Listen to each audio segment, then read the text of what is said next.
जय हिंद। आज हम पढ़ेंगे भाग 2। हमने मूल अधिकार भाग 3 देख लिया था और भाग 1 देख लिया था जिसमें संघ और राज्य क्षेत्र थे। आज हम देखेंगे भाग 2। 22 भाग हैं, भाग हम 2 देखेंगे। 3 और 1 देख लिया है, फिर भाग 2 यानी 1, 2, 3 हो जाएंगे 3। यानी भाग 2 में क्या है? नागरिकता। इसमें कै की चर्चा है? नागरिकता की। नागरिकता शब्द कहाँ से आया है? ब्रिटेन से। नागरिकता शब्द कहाँ से आया है? ब्रिटेन से है। और ये नागरिकता कितने आर्टिकल से कितने तक है? आर्टिकल 5 से लेके 11 तक है। ठीक है, तो हम नागरिकता को पढ़ेंगे। नागरिकता हमारे देश में कैसी है?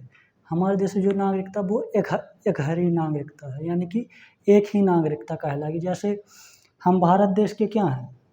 नागरिक हैं।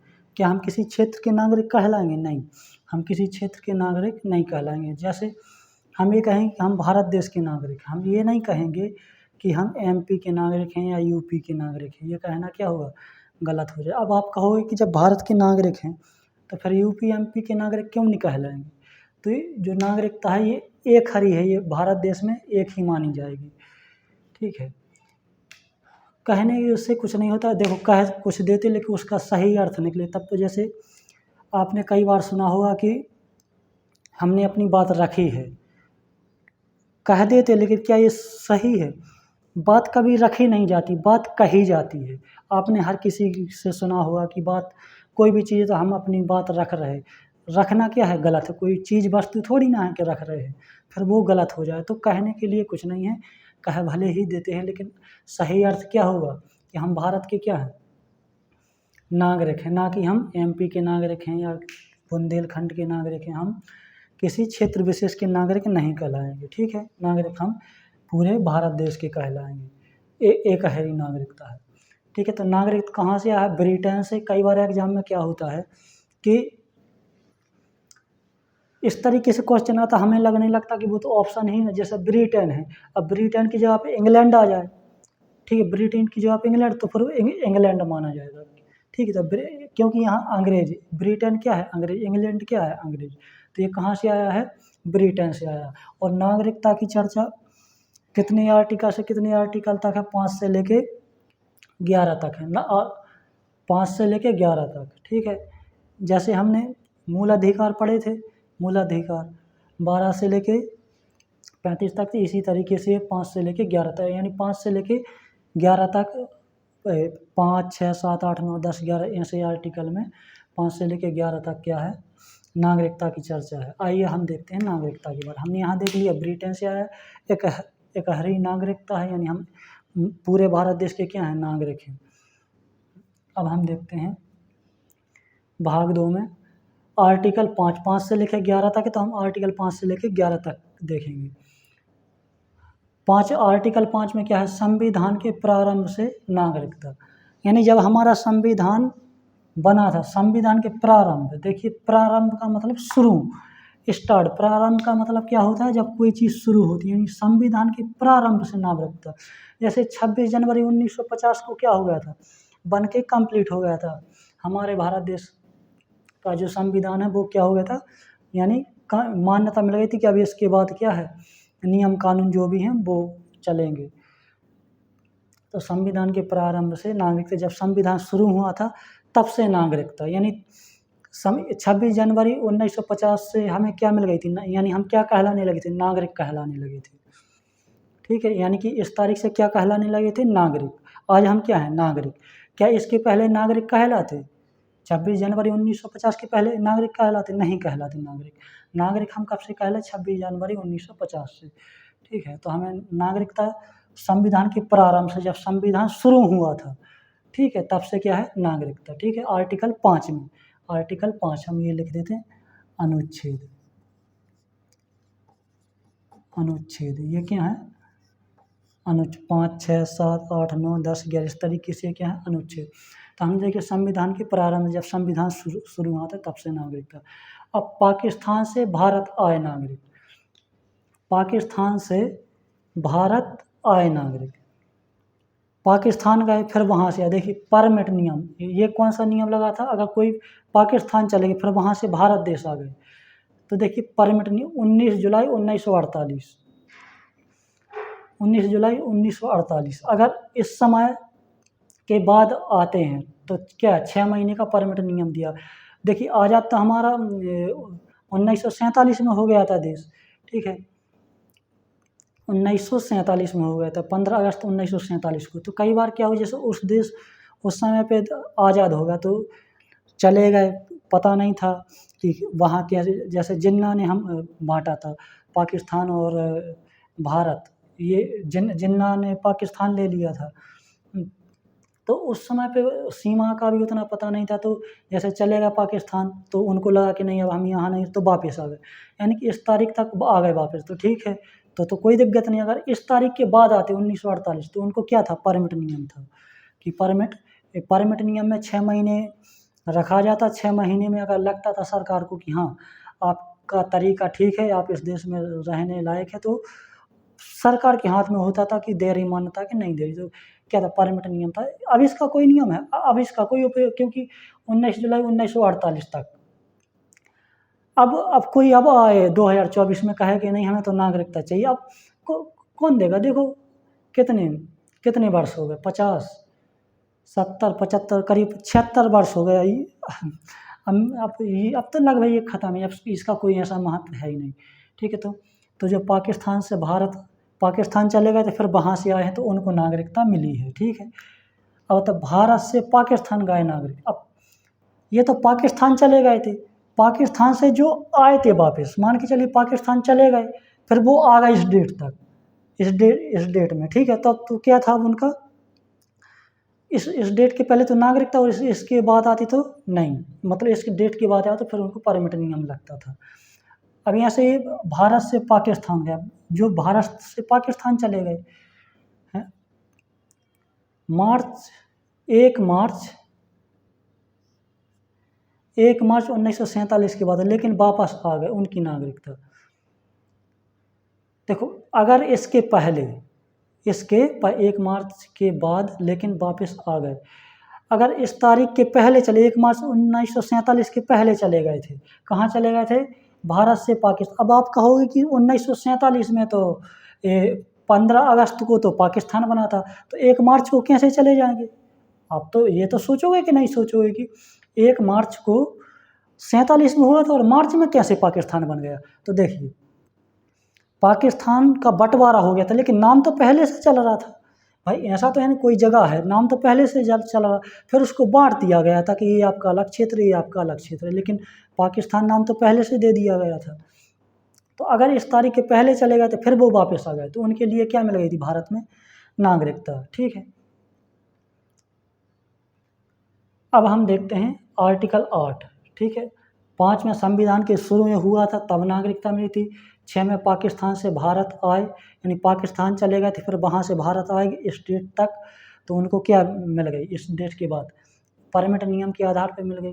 फिर भारत के बाहर रहते बच्चे, आर्टिकल 8 में हम क्या देखेंगे कि भारत के बाहर रहते बच्चे जन्म, ठीक, मान के चलिए जैसे आज हम देखते हैं कई हमारे भारत देश के नागरिक जो है विदेश में जाते हैं, काम करते हैं, या अपनी जो भी बिजनेस या नौकरी जो भी काम करते हैं, जैसे हम चले जाएँ किसी विदेश देश में, और हमारे जो भी बच्चे होंगे क्या वो वहाँ के नागरिक कहलाएंगे, नहीं, वो यहीं के, जब तक हम वहाँ की नागरिकता नहीं ले लेंगे ना, तब तक हम जिस देश के हो, भले ही हम वहाँ पूरी ज़िंदगी भर क्यों ना रहें, है ना, तो हम कहाँ के नागरिक होंगे, यहाँ के। जैसे हमारे भारत देश के कई लोग हैं जो आज ही विदेशों में रह रहे हैं और उनके बच्चे वहीं पे हो जाते हैं, उनके बच्चे वहीं पे जन्म लेते, तो क्या उनको वहाँ की नागरिकता वो उनको यहीं की रहेगी, ठीक है। यानी कि कोई भी हमारे भारत देश के नागरिक अगर किसी विदेश में रहते, अमेरिका, सिंगापुर, कोई भी देश है, वहाँ पे रह रहे हैं, तो वहाँ रहने,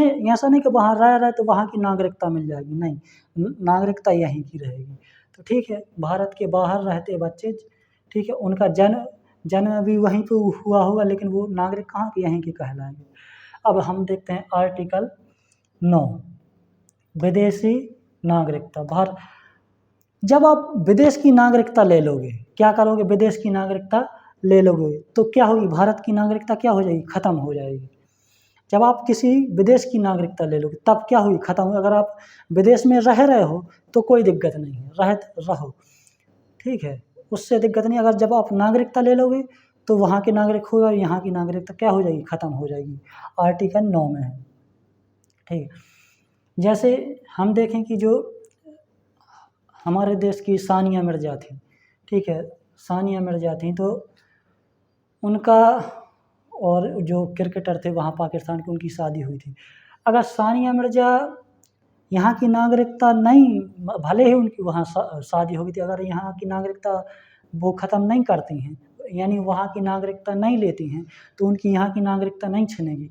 और उनसे जो बेटा होगा, एक चीज़ और बता दें, जो उनसे बेटा होगा या बेटा बेटी जो भी होगा, तो वो लड़का यानी वो बेटी या बेटा, अगर उसकी माँ ने दोनों का वहाँ का नागरिकता का पहचान पत्र या जो भी चीज़ कार्ड, मान के चलिए माँ यहाँ की है और पिता वहाँ का है, तो फिर बच्चे के ऊपर डिपेंड करेगा कि वो कहाँ की नागरिकता लेना चाहता है, ठीक है ना।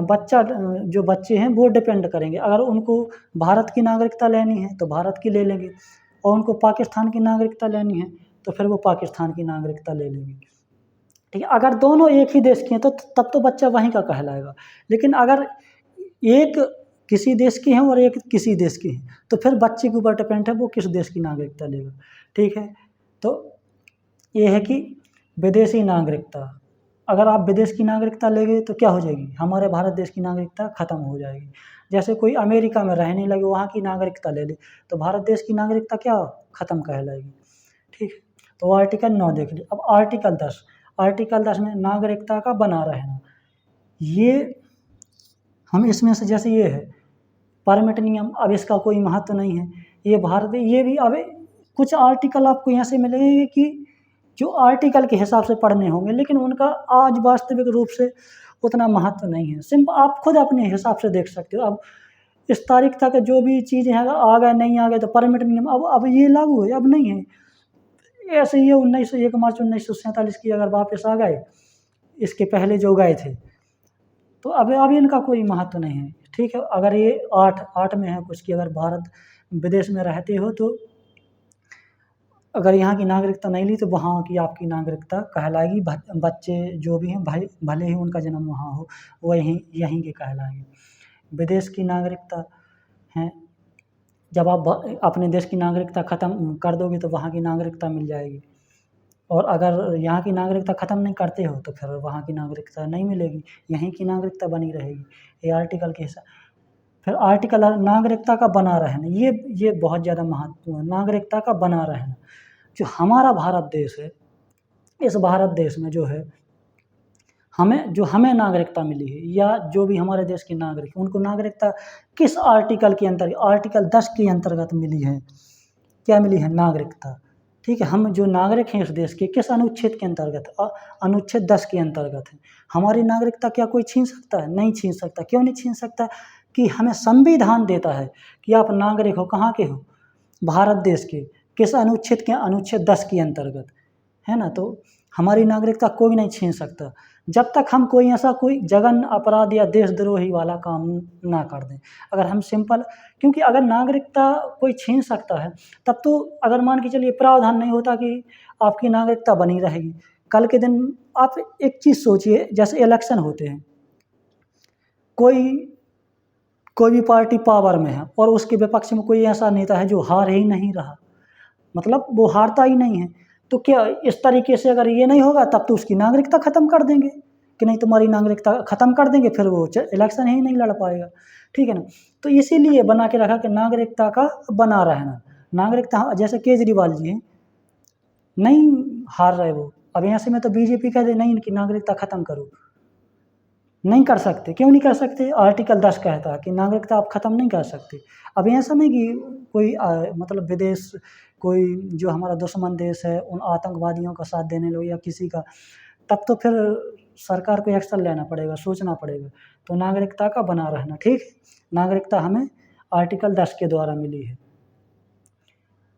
ठीक है। और अब आर्टिकल 11, नागरिकता का कानून संसद बनाएगी, यानी जो नागरिकता का कानून है वो कौन बनाएगी, संसद बनाएगी, किसको नागरिकता, जैसे आज भी है, ठीक है, हम जब सीए पढ़ेंगे विस्तार से तब उसके बारे में बताएंगे, सीनियर सिटीजन एक्ट जो है।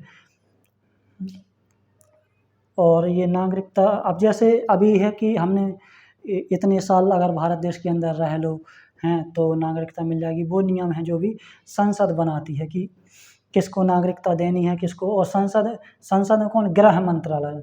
नागरिकता का कानून कौन बनाती है, संसद में कौन सा मंत्रालय, गृह मंत्रालय, ठीक है। तो हमने देख लिया आर्टिकल 11, ठीक है। और ऐसे कुछ है नहीं इसमें, अब ज़्यादा डिटेल में कोई ऐसी डिटेल में बताने वाली चीज़ें ही नहीं है कि ज़्यादा विस्तार से उनको करें।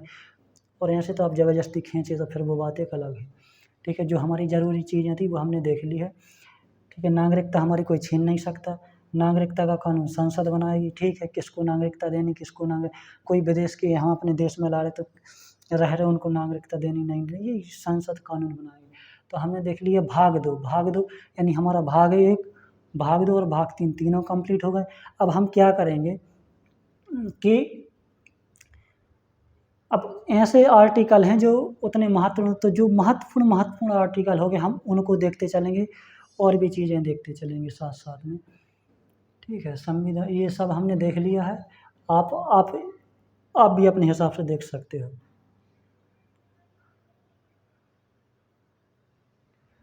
और एक चीज़ और हम आपको बता दें कि देश में चुनाव का माहौल है, ठीक है।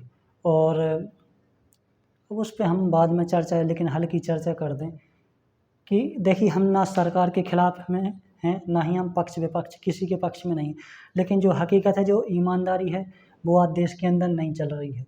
क्यों, अभी जैसे हम खुला नाम लेके कह रहे हैं, हमें डर नहीं है किसी का, डरे हमें संविधान आज़ादी दी थी, हम क्यों, और हम सरकार का विरोध नहीं करेंगे तो किसका करेंगे भाई, हम विपक्ष का थोड़ी, हम सवाल तो सरकार से ही पूछेंगे, और जो सरकार से पूछने वाले मीडिया पत्रकार हम उनसे पूछेंगे हैं। हम देख रहे थे आज तक के एंकर बैठे थे, सुधीर चौधरी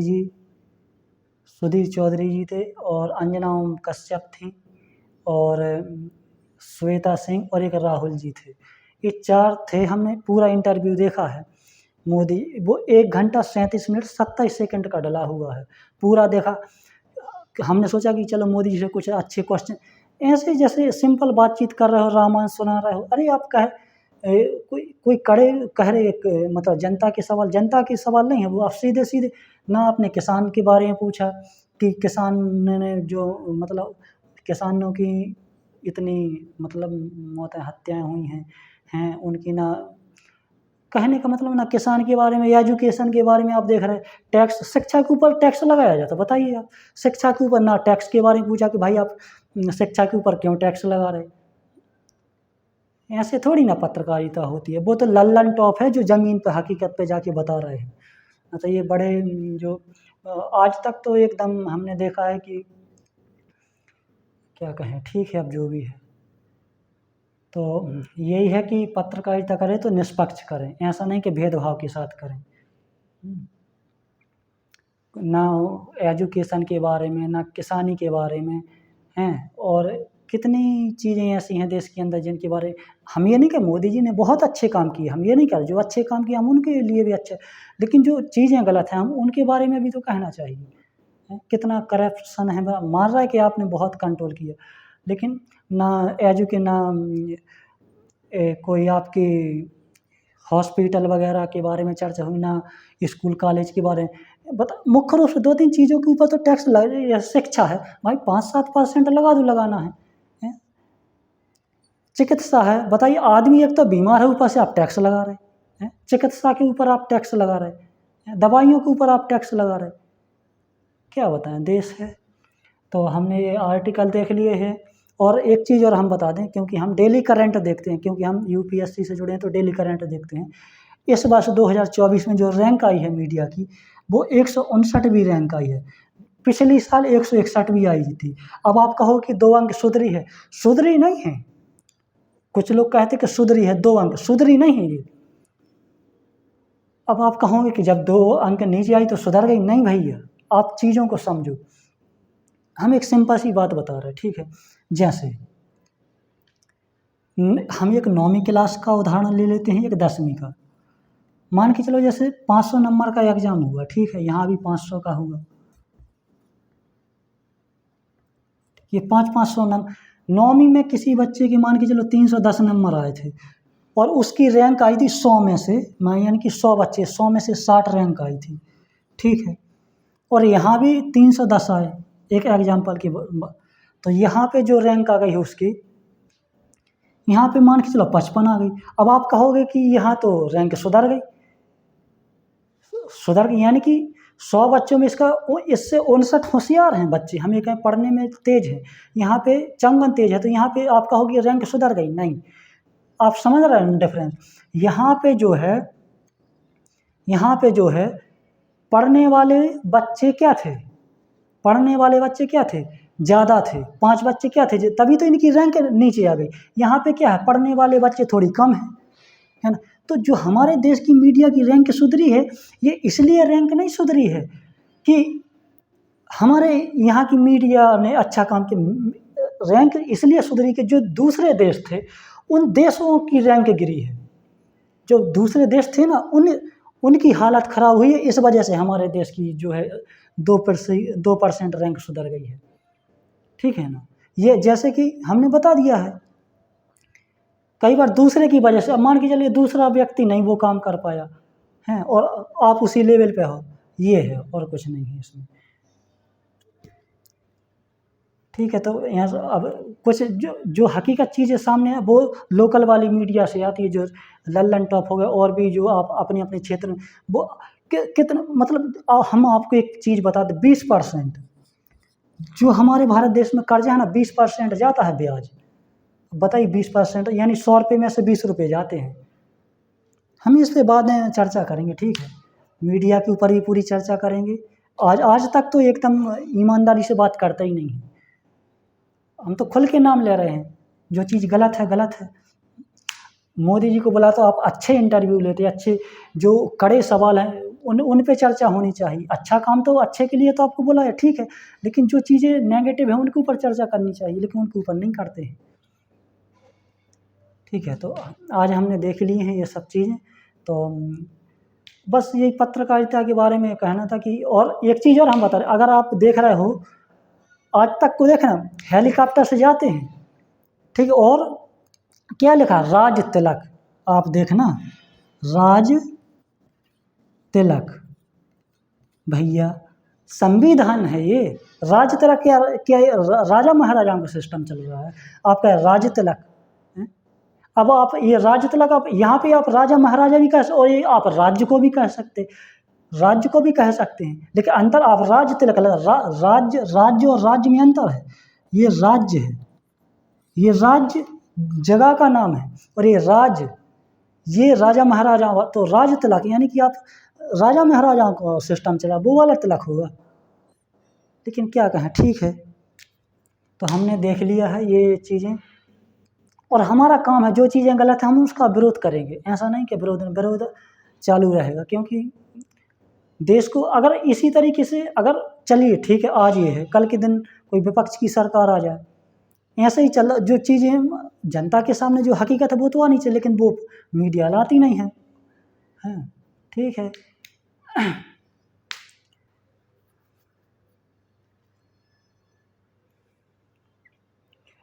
मानते हैं कि मोदी जी से बेहतर अभी चेहरा नहीं है, ये बात हकीकत है, क्योंकि अब ये भी डर लगता है जनता को, कोई अगर हमने विपक्ष को जिता दिया तो हो सकता है भाई कोई कहे हमें 1 साल हमें प्रधानमंत्री, एक देश फंस जाएगा। अब मोदी जी से बेहतर चेहरा है नहीं, तो वो बात एक अलग है, लेकिन विपक्ष में कोई ऐसा चेहरा नहीं है कि जिसको दे सकें अच्छी सीटें, तो ये भी एक ज़रूरी है। तो लेकिन मीडिया को अपना काम करना चाहिए ईमानदारी से। अरे हम देख रहे थे ऐसा जैसा हम रामायण सुन रहे हो, हमारा तो 1.5 घंटा बर्बाद हो गया, ठीक है। तो भैया आज के लिए है इतना ही, जय हिंद, जय संविधान।